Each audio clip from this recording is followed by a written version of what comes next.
Well,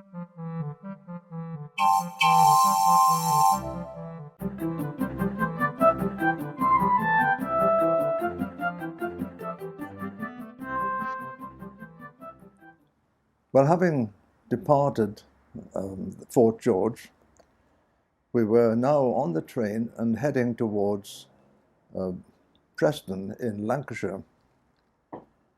At about 10 o'clock in the evening of that journey, there was such a cheer went up, a cheer and a shout of joy. And, oh, great, great. I'm saying, what's up, what's the matter? We've crossed the border. We're back home in England. We're now back home in England. Scotland is gone forever. Oh, what a moment of joy that was for everyone and for me too, because I don't care for Scotland. It had all gone in the past. Fort George was finished. It was just a memory now. We were embarking on our new life in the Royal Artillery.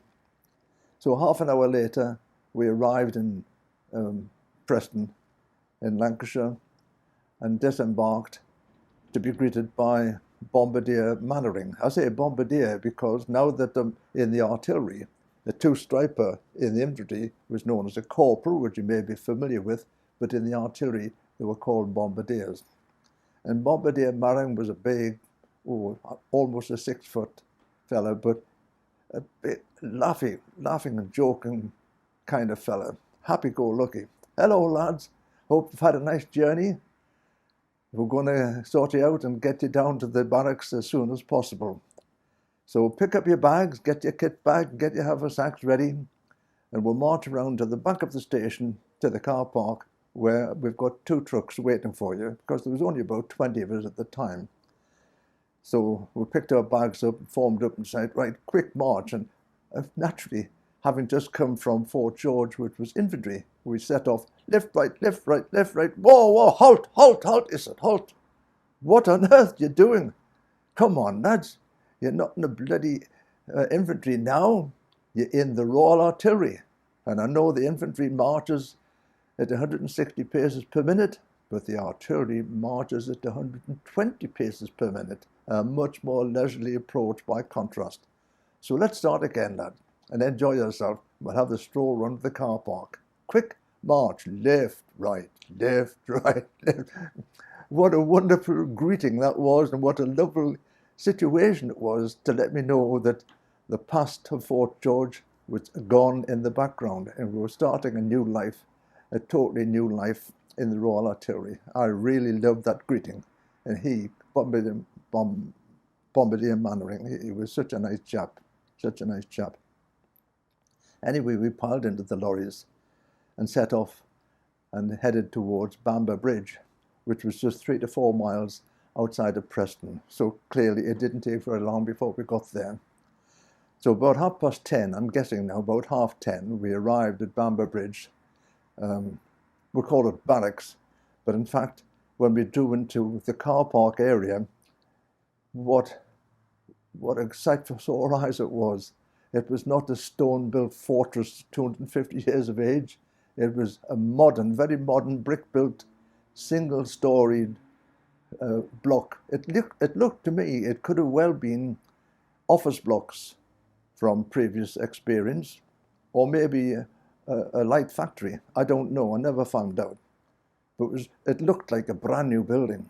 Big, sunny type windows, beautiful car park, as I say, and everything on the ground floor. No upstairs, no double floors, etc. So we were taken from there into the what we'll call the barracks area, and sent to our what we call our bedroom area to park our bags, etc. And we had bigger single beds per person, and a steel wardrobe at the side of the bed to put your gear in. That to me was almost like hotel experience, wonderful.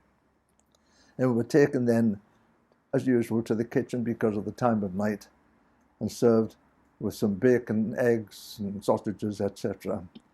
What I would call either a late supper or an early breakfast, because by now it was almost midnight. But what a wonderful night that was. The beds were wider and more comfortable, I had a good night's sleep and happy thoughts.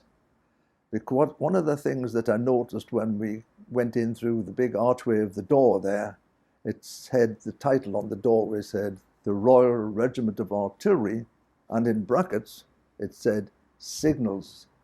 Signals. My goodness. It's true. I've actually now joined an area in the forces where I can achieve my lifelong ambition of being a wireless operator. Fantastic. My dream had been realized. I was absolutely delighted.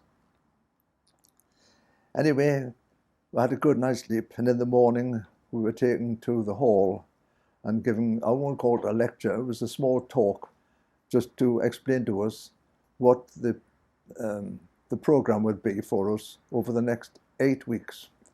Yes, 8 weeks. We were going to learn, in addition to keeping our normal training in rifle fire, machine guns, gas training, etc. But principally we were now in what they called the driving school, the driving section. And we were going to be taught from scratch to drive, not just learn to drive, but to drive a variety of vehicles, from cars, trucks, lorries, gun towing equipment, etc. And we had to pass our test, hopefully, within the 8-week period. And having achieved that, should we be so lucky, we would then be transferred to Blackburn to have another training course in radio telegraphy.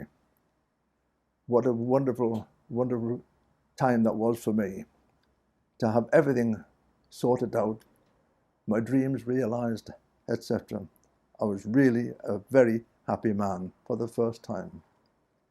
And of course, in the morning, when we went on parade and had to go down, or not down, but to the washroom area, there were beautiful washroom area, showers, proper hot water basins, hot water, mirrors.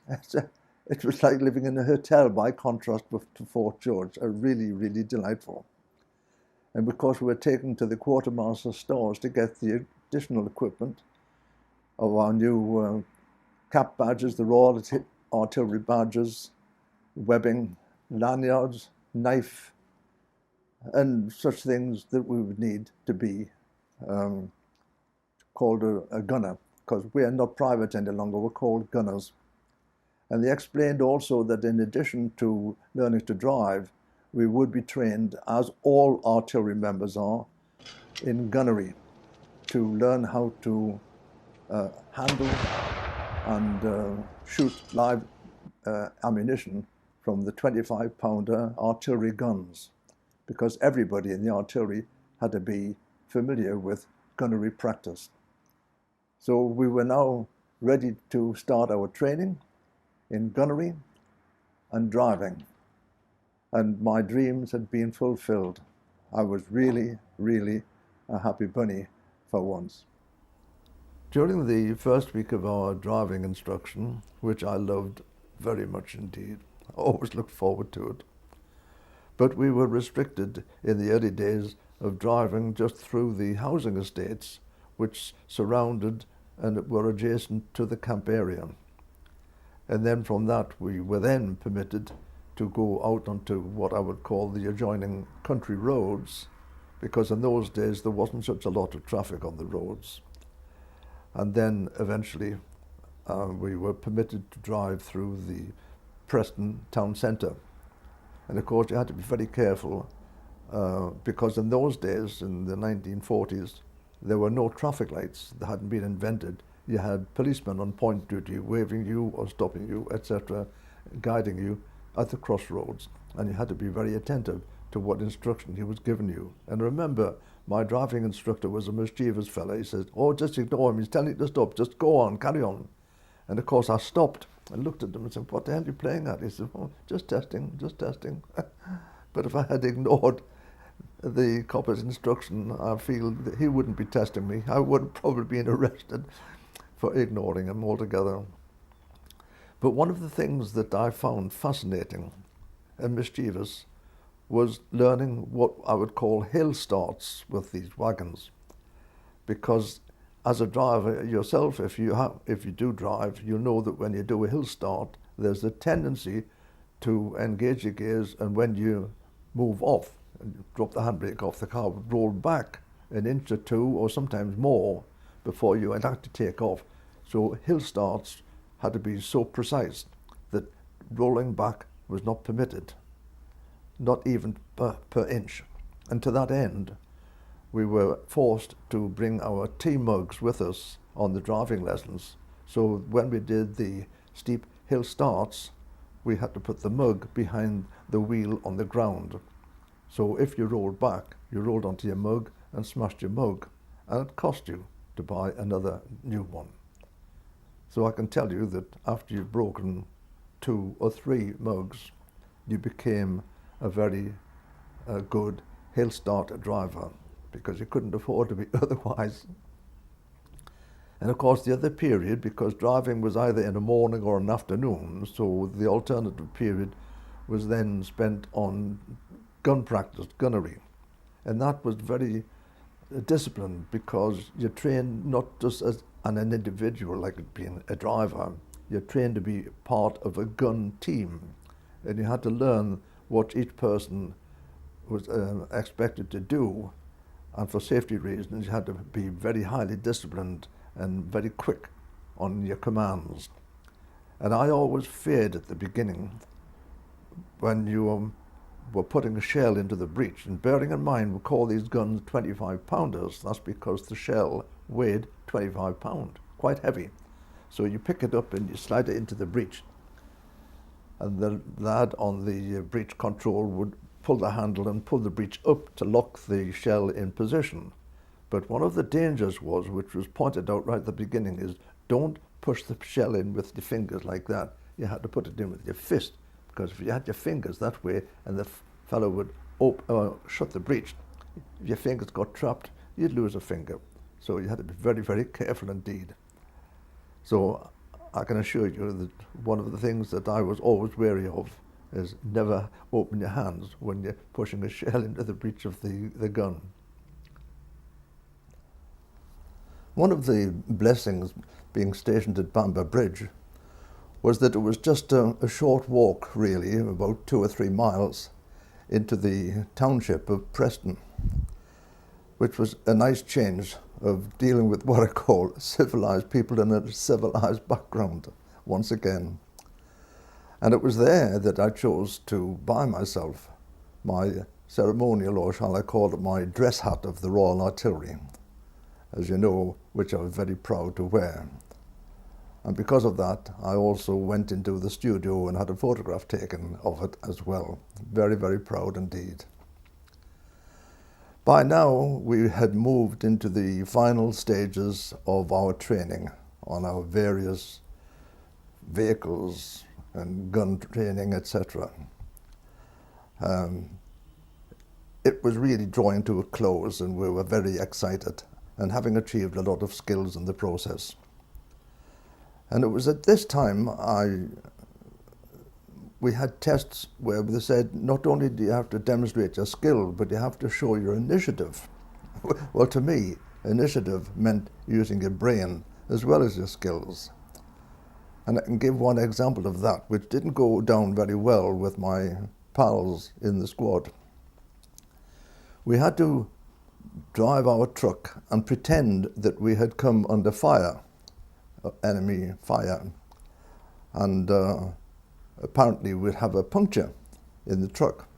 So what we had to do was to drive down into the forecourt of the car park and stop as though we had a puncture, and have to get out and jack the wheel up to simulate the loss, jack the wheel up, and then run the wheel around, bowling around the thing back again, as though that was the time taken to get your replacement wheel and put it back onto the axle of the car. But of course, the wheel was held on with 5 nuts and studs. And of course, in putting it back on, I only put 3 on, put 2 in my pocket, and jumped in the car, and away we went again. And at the end of that, I was awarded the best initiative for getting out, because lads were saying, but he cheated, he didn't put all the nuts on. And the sergeant says, tell them why you didn't put the nuts on. I says, well, presumably I was being shot at by the enemy and I didn't want to get killed. So I drove away and put the nuts on when I got back to camp. And I was commended on that. But as I say, my pals thought I was a cheat, but I thought I was showing initiative.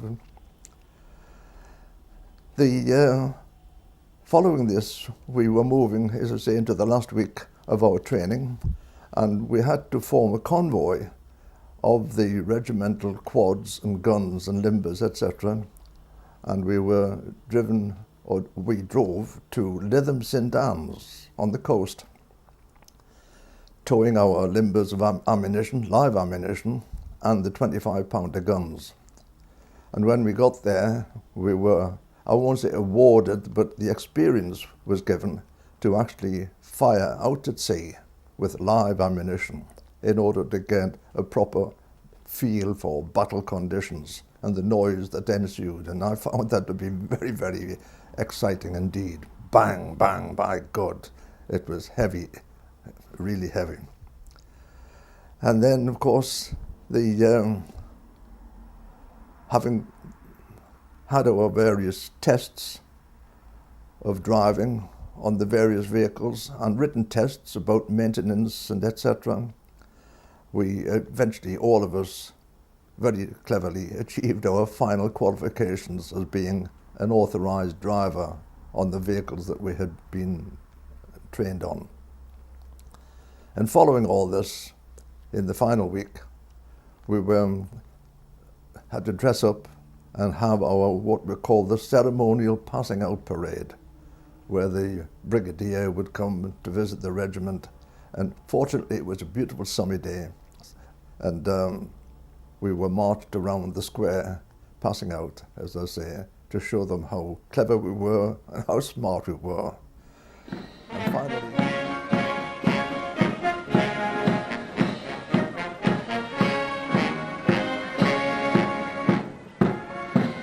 And finally, we were then awarded what we call our first home leave. We were allowed to pack up our bags on the night and have 1 week's leave to go back home. And the idea of that was to put closure onto the whole of the training program. The 8 weeks were over, and when we returned, we would immediately be transferred to the Signals Training Regiment in Blackburn, something that I was looking forward to immensely, as you know, because I felt that at last I had fulfilled my dream.